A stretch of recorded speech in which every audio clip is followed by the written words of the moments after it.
Itu saat menghadiri peringatan Isra Miraj di Pondok Pesantren Tegar Rejo, Kabupaten Magelang, Jawa Tengah, Presiden Joko Widodo menantang para santri untuk menjawab sejumlah pertanyaan yang dilontarkannya. Interaksi antara Presiden dengan para santri berlangsung dengan hangat dan juga diwarnai dengan gelak tawa.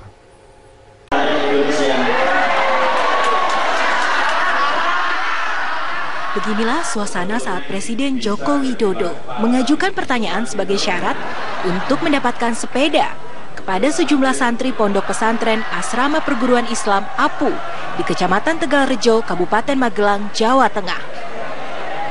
Acara bagi-bagi sepeda dilakukan Jokowi setelah menyampaikan pidato di hadapan ribuan santri Pondok Pesantren tersebut dalam rangka peringatan Malam Isra Miraj Rabu malam kemarin. Presiden Joko Widodo pun tak bisa menahan tawanya saat salah seorang santri diminta untuk menyebutkan 3 nama menteri dalam susunan Kabinet Kerja 2. Nama saya Muhammad Askar Fikri dari Pekalongan. 3 saja, nama menteri nggak apa-apa, nama pendeknya nggak apa-apa, boleh. Nomor 1, Bu Megawati.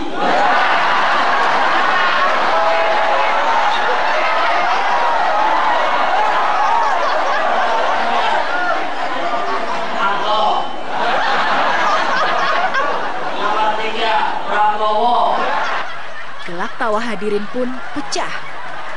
Kendati salah, Presiden sepertinya tidak tega dengan santri tersebut dan merelakan 1 sepeda untuknya. Sepedanya.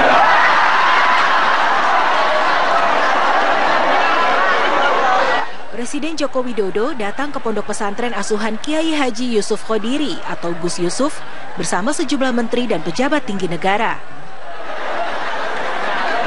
Usai menghadiri peringatan Isra Miraj, Presiden Jokowi dan rombongan kemudian melanjutkan perjalanannya menuju Gedung Agung, Yogyakarta. Nomor 3, Prabowo.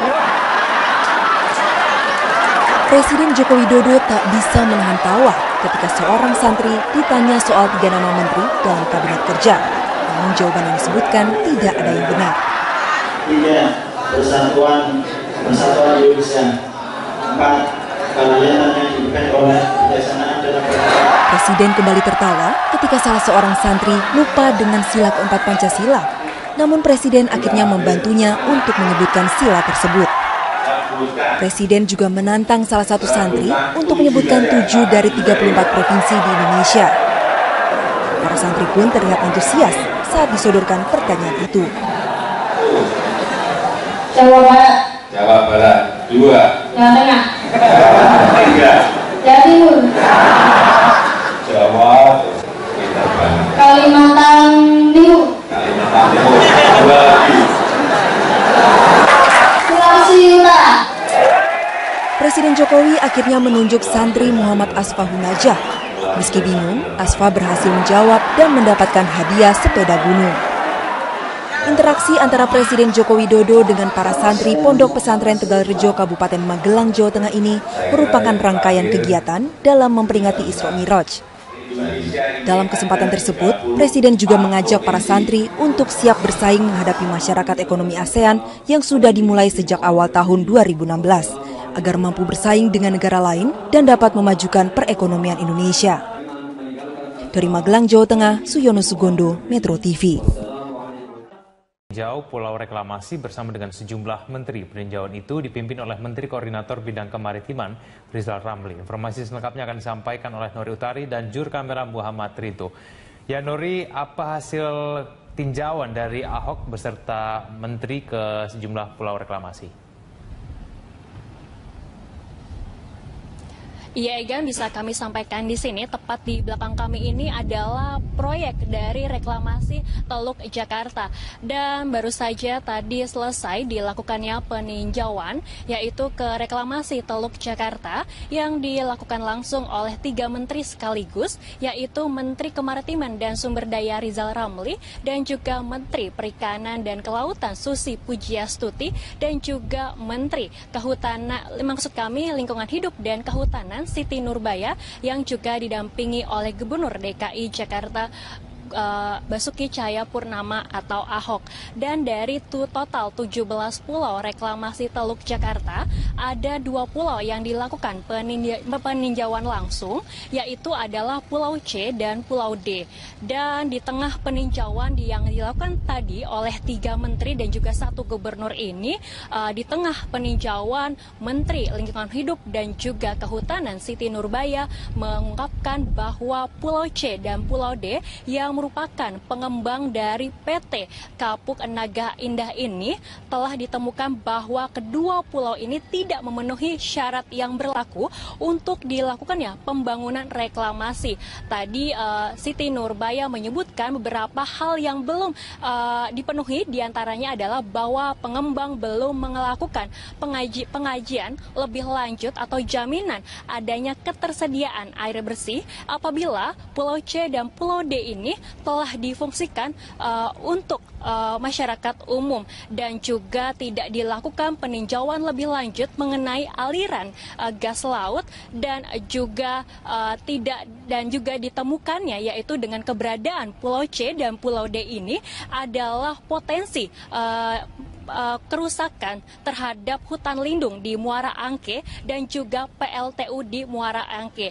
Dan ada satu poin penting yang diungkapkan oleh Menteri Siti Nurbaya bahwa idealnya antara Pulau C dan Pulau D ini seharusnya memiliki jarak yaitu minimal 100 meter. Dan pada saat tadi dilakukannya peninjauan dan juga kami juga ikut serta dalam peninjauan tersebut, memang ditemukan di lapangan bahwa keberadaan dari Pulau C dan juga Pulau D ini berhimpitan dan tidak ada sama sekali jarak. Padahal dengan jarak tersebut nantinya jarak yang ada ini akan difungsikan sebagai jalan bagi para nelayan untuk melakukan aktivitasnya menangkap ikan. Dan saat tadi Menteri Siti Nurbaya mengungkapkan hal tersebut, dari pihak pengembang yaitu Direktur 3 PT Kapuk Naga Indah yaitu Nono Sampono mengungkapkan bahwa mereka mengakui bahwa seharusnya pembangunan antara Pulau C dan Pulau D ini ada jarak. Namun karena kebutuhan konstruksi, maka untuk sementara ini pembangunan dilakukan penghimpitan terlebih dahulu.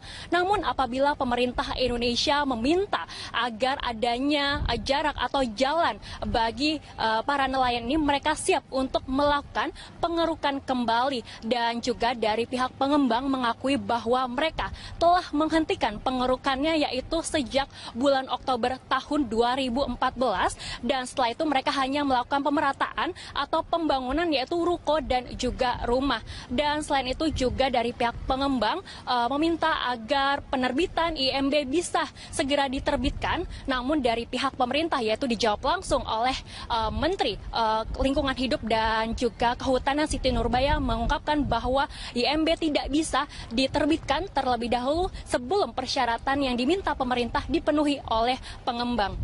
Egan. Ya, lalu kemudian apa tindak lanjut dari pemerintah berkaitan dengan hasil dari tinjauan ini?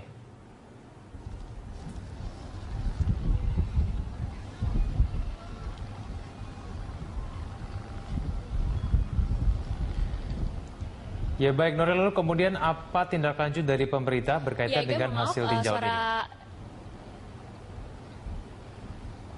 Ya, Egan, bahwa tindak lanjut ini tadi dari pembicaraan 3 menteri yaitu Rizal Ramli, Siti Nurbaya dan juga Susi Pujiastuti dan juga Basuki Cahayapurnama menegaskan bahwa seluruh 17 pulau yang ada di reklamasi Teluk Jakarta ini untuk sementara diberhentikan terlebih dahulu. Dan tadi juga setelah melakukan peninjauan, para menteri bertemu langsung dengan para nelayan yaitu di Pasar Ikan Muara Angke, dan memang pada saat para menteri datang, nelayan menyampaikan aspirasi mereka bahwa mereka sangat menentang dengan pembangunan reklamasi ini. Dan juga dengan adanya aspirasi tersebut langsung direspon oleh Menteri Perikanan dan juga Kelautan Susi Pujiastuti yang mengatakan bahwa sejak awal dirinya telah menolak dengan adanya pembangunan reklamasi ini karena bisa sangat mengganggu aktivitas nelayan. Namun Susi meminta kepada para nelayan untuk bersabar, yaitu menunggu hasil dari moratorium untuk melakukan evaluasi dan pengkajian lebih lanjut mengenai keberadaan reklamasi ini. Apabila ditemukan dari 17 pulau ini ternyata mempunyai potensi merusak lingkungan dan juga mengganggu aktivitas nelayan, Susi menjamin bahwa tidak menutup kemungkinan bahwa pengerjaan pulau tersebut akan dihentikan. Oleh sebab itu, Susi berharap dari pihak nelayan untuk bersabar dan menunggu hasilnya, yaitu pada bulan Oktober mendatang.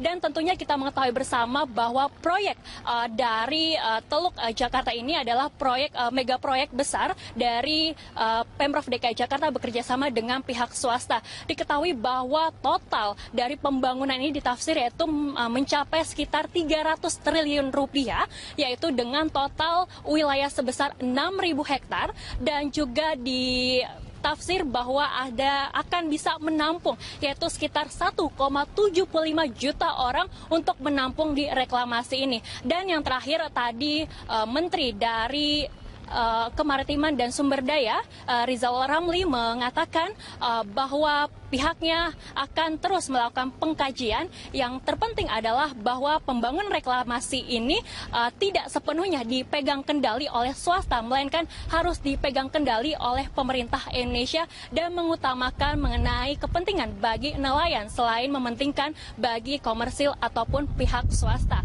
Egan. Gubernur DKI Jakarta Basuki Cahayapurnama besok pagi akan meninjau sejumlah pulau reklamasi Teluk Jakarta. Ahok ingin melihat apakah ada penyimpangan terhadap analisis mengenai dampak lingkungan dalam pembangunan pulau reklamasi. Keinginan Ahok meninjau pulau reklamasi Teluk Jakarta dikatakannya usai meresmikan ruang publik terbuka ramah anak Kalideres, Jakarta Barat. Ahok mengaku mengajak perwakilan sejumlah kementerian untuk meninjau pulau reklamasi. Ahok ingin memastikan analisis mengenai dampak lingkungan atau AMDAL diterapkan pada proyek reklamasi Teluk Jakarta. Bila terjadi penyimpangan, Ahok menjelaskan pihaknya meminta reklamasi pulau dihentikan hingga pembangunan telah sesuai dengan AMDAL yang ditetapkan.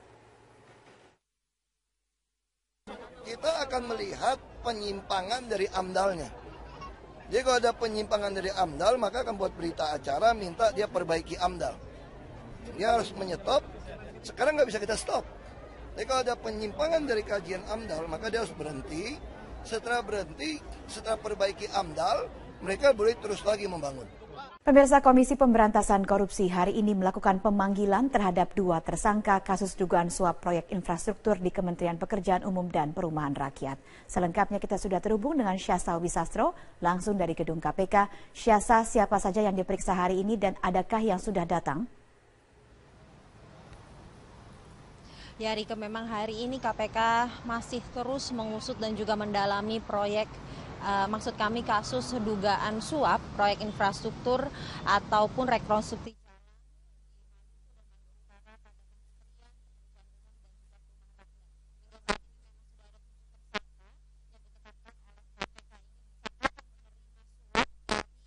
PT Windu Tunggal Utama yang merupakan salah satu perusahaan yang melakukan rekonstruksi jalan di Maluku dan Maluku Utara ini.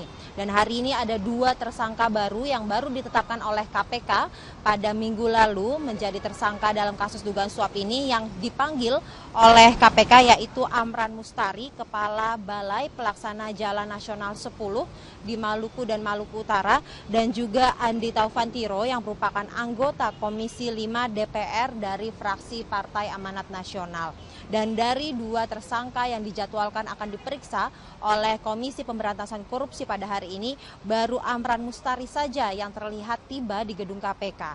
Tadi Amran Mustari tiba di gedung KPK sekitar pukul 10:30 waktu Indonesia Barat dan didampingi oleh beberapa orang stafnya. Sesaat tiba di gedung KPK, kami awak media sempat menanyakan apakah materi yang akan dibawakan atau ditanyakan oleh penyidik hari ini atau agenda apa dalam pemeriksaan pertamanya sebagai tersangka hari ini.